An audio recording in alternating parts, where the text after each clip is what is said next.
What's up everyone, Darkblade back, bringing you the next in charting the maps. We're going to be talking about the London Underground, my favourite place to be in the world. Well, anyway, London Underground is a two-piece map, I would call it, because there is a train sequence at the start, a moving platform sequence where the players are forced to fight in a moving environment, making aiming a little bit more difficult.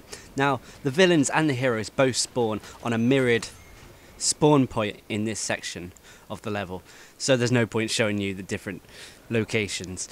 Now, the moving train sequence has two major areas of combat. The first being the roof of the train. This is perfect for people who like their long guns and their sniper rifles.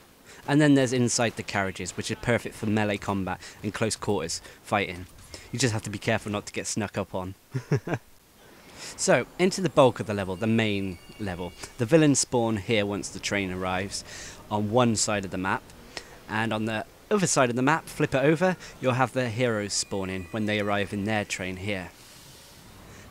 Now, there's numerous power weapons on this level. The T-Bolt sniper rifle being almost centered to the map, but the heroes do have an advantage trying to get it because they're closer. But the villains, on the flip side, have easy access to the SAS-12, which is located on a sofa behind the train when it arrives. Now, the heroes have a slight advantage in this map, I feel, as they can run behind their train and there is instantly a Mag-5 waiting for them, as well as them being close to the T-Bolt sniper.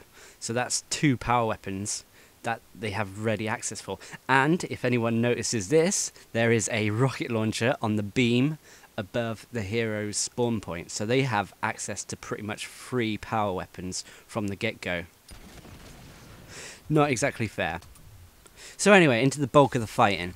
This is the main center area where all the fighting normally seems to take place, especially at the start of the map. There is a turret here which the villains can easily access. I suppose this makes up for the fact that the heroes can get free power weapons at the start. Up on either side of the map, the left and right, are two corridors. I call this one the grey corridor. I find this one better for flanking people who are in this area here and leading to the room where I see most of the fighting. There is a vaulting pole here where you can jump across, connecting the two corridors easily and quicker than running around the whole level. This is where the heroes spawn, well, behind where the heroes spawn. Most of the fighting that goes on here is to do with getting the Mag-5 or the RPG. One of the things about London Underground you have to watch out for is the trains. Yeah, they can kill you pretty much in one hit. When you hear the horn, just get off the tracks. Over here you'll see a good sniping point. It gives you a good clear view of a corridor which I think most of the fighting happens in, which is this corridor here. For some reason everyone seems to flock into this corridor. I'm not sure why, but it seems to happen. Here you can get a good flanking maneuver on people who are in this corridor. Anyway, this is the other end of the corridor where people come up. There is also a hole in the side of the wall that sometimes people hide in.